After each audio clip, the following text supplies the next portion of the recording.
Well, hello again, everyone. My name is Eva Marie Everson, and I'm the director of Florida Christian Writers Conference. And my favorite sidekick is right here next to me.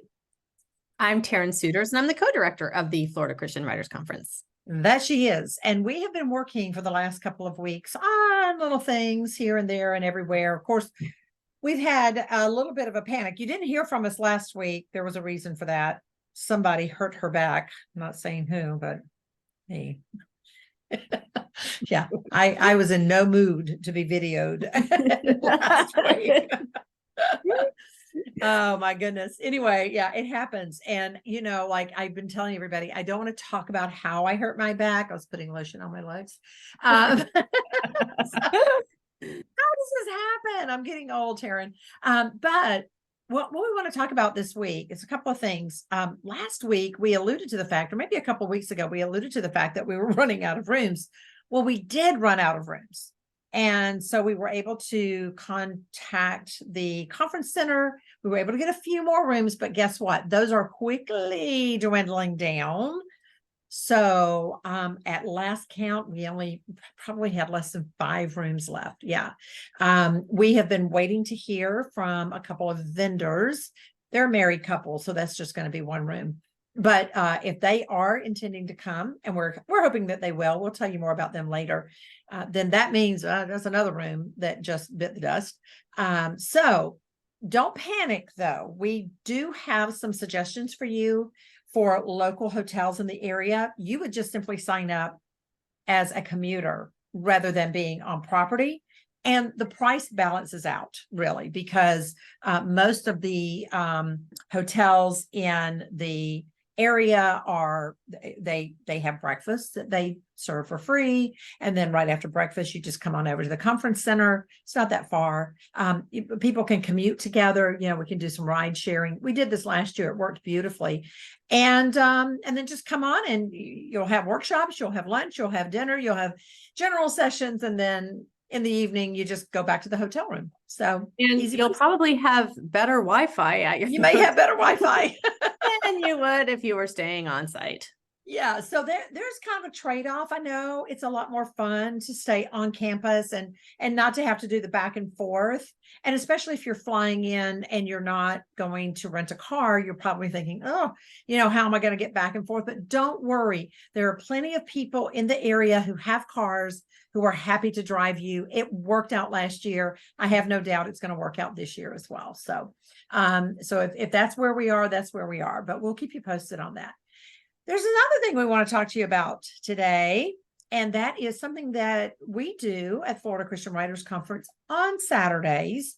We offer 3-hour workshops, and this is especially good for those of you who only come in on Saturday. Some of our commuters only come in on, like a particular day, and that particular day is most often Saturday. We have a lot more people that come in just on Saturday because they're working Monday through Friday.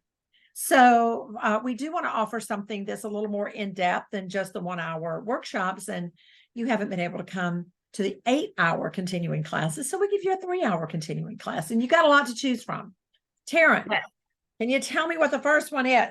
I can. Yeah, we give you 5 classes to choose from, and they're going to cover the range from children's to business to fiction to nonfiction, you name it.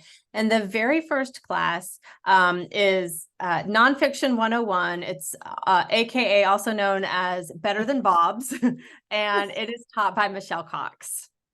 Yeah, so let's talk about why it's better than Bob's. Typically, Bob Hotstetler, who is our buddy, and we love him, and we love to pick on him.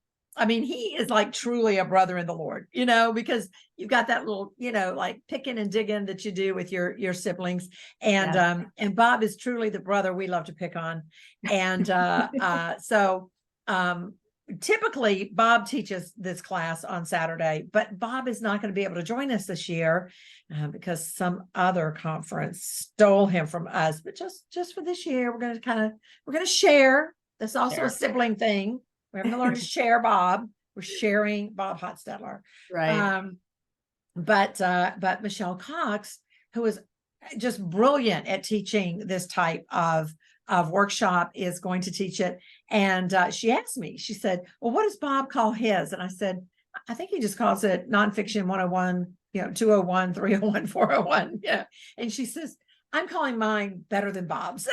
So it is fiction 101 better than Bob's. So That's for right. any of you who were like disappointed you missed a nonfiction intensive all day Wednesday, this is a good place to go. Yeah. That's right. And she's going to be covering everything from devotionals to gift books and inspirational books and She's the one to everything teach it. in between. Yeah, she's the one to teach it. If you go to our faculty page and you look up Michelle Cox and look at her bio, you will see that she most definitely knows what she's talking about. Yeah, for So sure. what else, Taryn? What else? Well, and then we have Tina Yeager, and Tina's, golly, she's been with us forever with this class because it's so popular. It is called Psyched Characters, Crafting Fiction with Vivid Emotion. And if you know Tina, you know that she's a family counselor. And so she's all about digging deep into your characters and finding out what makes them tick emotionally. How would they react to certain situations, certain traumas, personality types, all of that stuff. So this is a fascinating class, and it usually is a very full class. Yeah, it is. And also, I want to tell everybody how this class even came to be. Several years ago, I was at a conference. I think I was at the Florida conference, and we were in the fiction workshop. And one of our faculty members, we were working on some projects together, and he had this scene that he brought in. Mark Hancock, who, I hate to praise Mark, but I'm going to here. Actually, I love to praise Mark, but Mark is also a family counselor, and he was there in that group, and he was at the time working on something that was fiction based, and actually nonfiction based, but he was turning it into fiction. And Mark said, looking at the scene and looking at this particular character that it was Dan Walsh, was writing about, Mark said, Dan, that goes against his personality type. It goes against his character.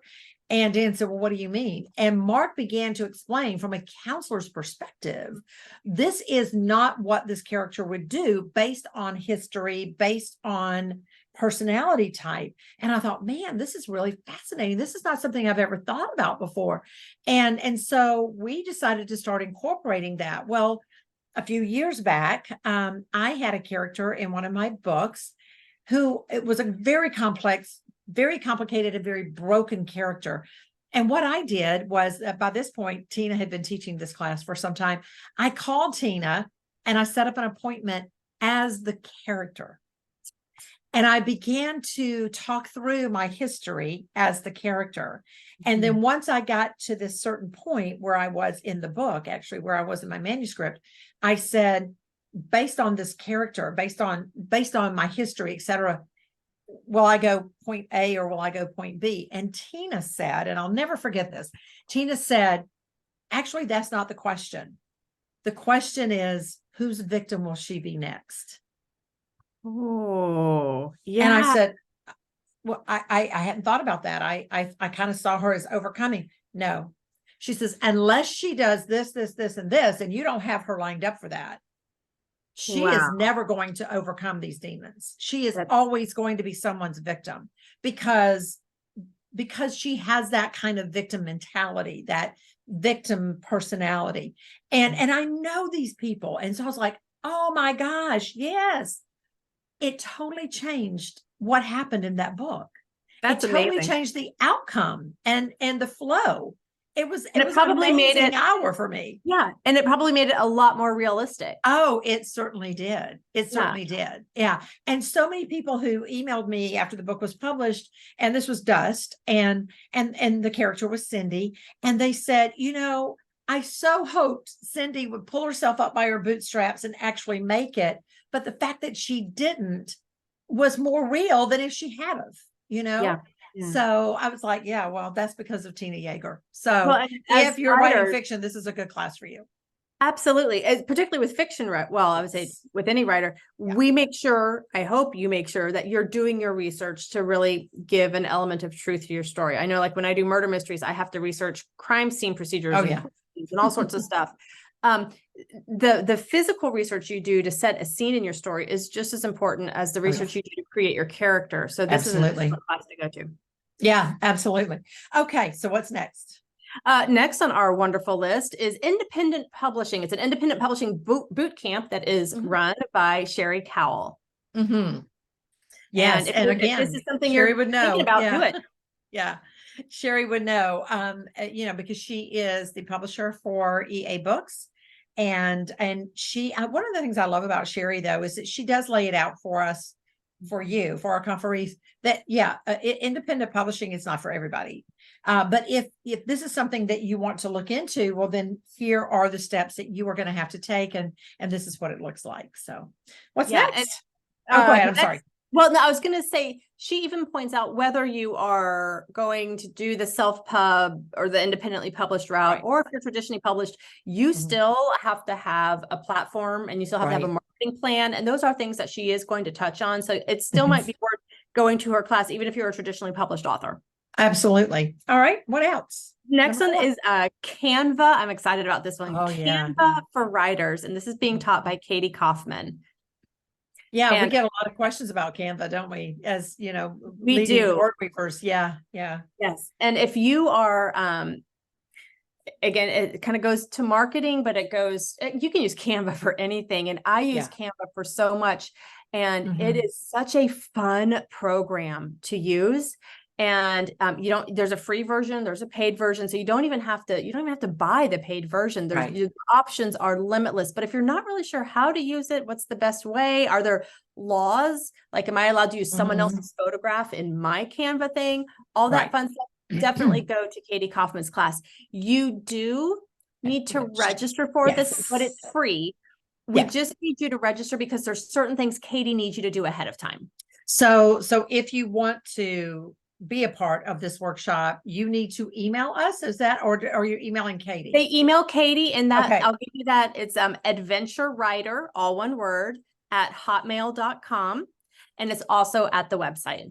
Yes. So go to the website, go to the schedule, go all the way down to Saturday. It's the first set of classes, workshops that it's that 1:30. I think it starts at 1:30 and it goes to 5 o'clock. Is that correct? It's a few breaks in between. Yeah. 1:30 to 5 o'clock. In between. Yeah. You'll get coffee breaks because coffee is important. That's very important. Yes. And then the last class, our last one is for you children's writers. It's called Children's Author. What do you see?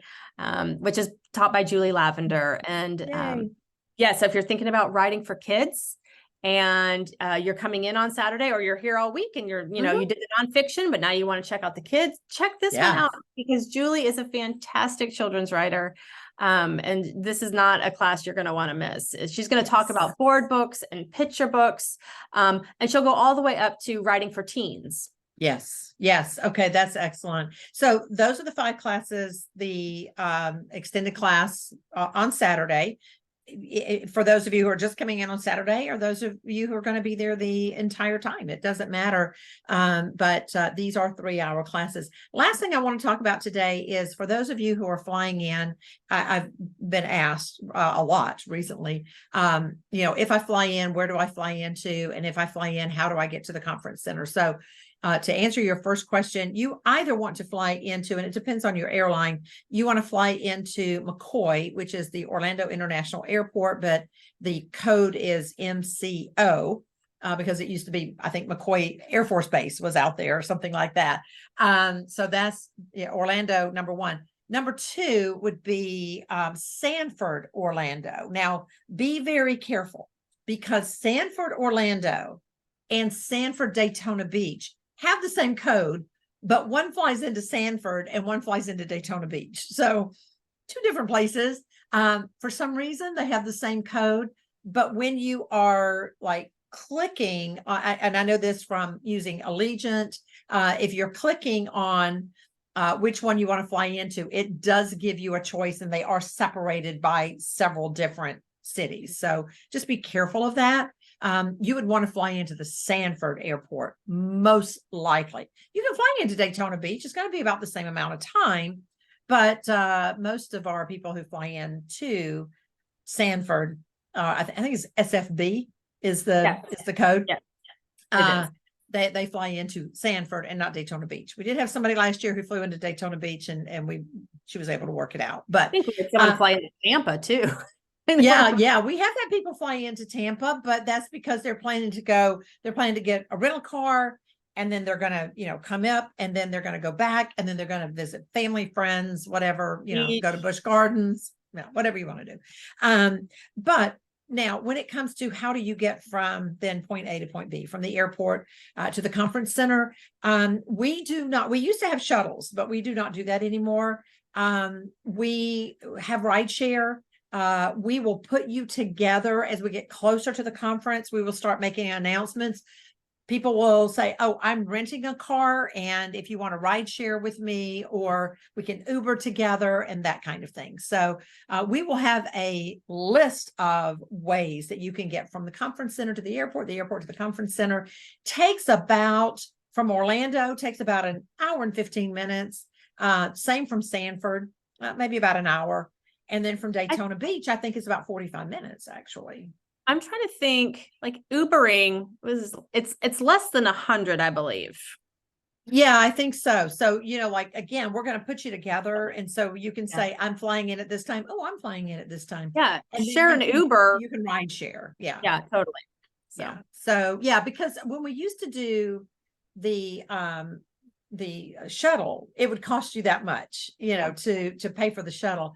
We stopped doing that. I'm just going to tell you why we stopped doing that. We stopped doing that because people assumed that we just knew when they were flying in and they wouldn't tell us, "I'm flying in at this time. I want to purchase a seat on the shuttle."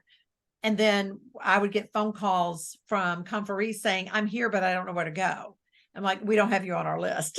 So we realized that we were like the only conference that offered shuttle service to our conferees. And that those first couple of days of the conference, when we are juggling balls like you would not believe in the air, and we are juggling balls in the air like you wouldn't believe, I should say. I just self-edited myself. It's just hard to do. So it just became too much, and we decided against it. But this works, and it also allows you some time to bond, and you never know who you're going to be in the car with, and that is a God thing. So it's always good. Totally. Yeah. Anything else, Taryn, that you can think of? Not off the top of my head. Okay. Well, we will be back in touch with some more information next week about some vendors and some, our publishers and who they are. We are going to really, really stress to you. We're going to stress it from now on. You need to study our website. You need to know who is coming in, what they're looking for, what they're not looking for, agents, editors, etc. We do not want you to waste your time, and we certainly don't want you to waste their time. So we want you to be prepared before you come to the conference. And we're going to start driving that point next week. And on that note, real quick, I do want to mention that we do have a new publisher coming in from Charade Books. Yes. And so those of you who write mystery suspense, thriller, anything like that, we have Charade Books coming in, and Kent Holloway is going to be representing them. And I recommend that you go to charadebooks.com and check out that website. He used to be a forensics investigator and has loved mysteries since he was born. And so he is very much involved with crime scenes. He has written some of his own books for sure. And now he has a publishing house. So I am very excited that he's coming in. She's really excited. Yeah. As a murder mystery writer myself, I plan on picking his brain at a meal. I'm actually not going to take one of his time slots because just brainstorming with someone, don't really want to take a time slot for that. But I will be excited to visit with him at a meal. So again, those of you who write that genre, this is another reason that you're going to want to sign up quickly, because again, 5 rooms or less, probably the less. Yes. Yes. And we make sure our faculty has somewhere to lay their head. Important. Yeah, that's Jesus had nowhere to lay his head, but but we do like to make sure faculty has somewhere to lay their head. Otherwise, we'll never get them to come back. And then, there's one other as well that we just added this past week, and that is Dawn Anderson from Our Daily Bread. So again, we have a focus on nonfiction this year and bringing Dawn in. We are so excited that Dawn is going to join us this year. So that's another one, but we'll be updating the website this week with just more information about different vendors that are coming in, and also our new publishers and editors and things like that. So, okay. All right. We'll see you next time. Until then, you know what I'm going to say. Right on.